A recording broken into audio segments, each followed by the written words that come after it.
बड़ा जाना माना प्रोग्राम चलाते हैं आवाज अड्डा, सीएनबीसी आवाज पे हमारे सहयोगी हैं और हमारे साथ जुड़ गए हैं और आर्थिक पहलुओं के बड़े जबरदस्त जानकार हैं।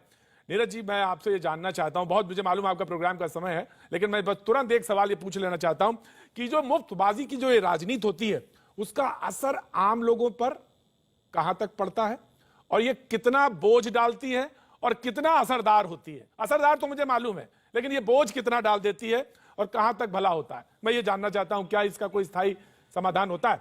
नीरज वाजपेयी जी।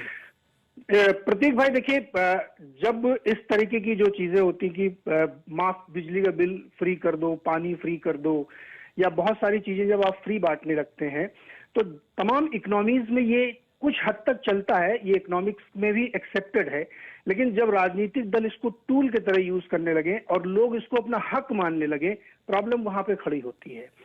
तमाम जो ये फ्री की योजनाएं सरकारें चलाती हैं या पॉलिटिकल पार्टीज प्रॉमिस करते हैं, इसका बोझ हम और आप जैसे लोग उठाते हैं, क्योंकि सरकार की कमाई टैक्स से आती है और वो टैक्स हम आप भरते हैं।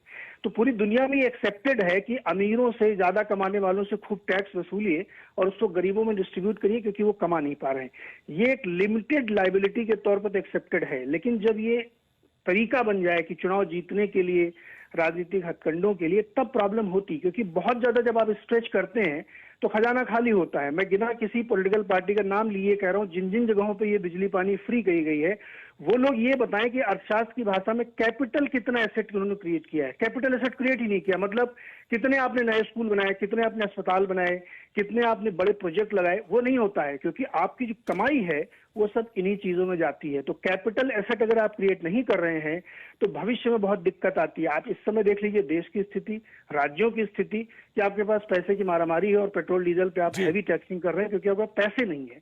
तो ये मुफ्तखोरी की राजनीति अनप्रोडक्टिव होती है। बिना किसी नाम के मैं कह रहा हूं कि कोई भी राजनीतिक प्रवक्ता जो आपके यहाँ बैठा हो, मुझे ये बता दे कि जो मनरेगा की स्कीम 10 साल से चल रही है उसका प्रोडक्टिविटी क्या है, उसकी उससे क्या फायदा हुआ है, एक्सेप्ट कि एक बुक एंट्री होती है, कितने लोगों को रोजगार देता है।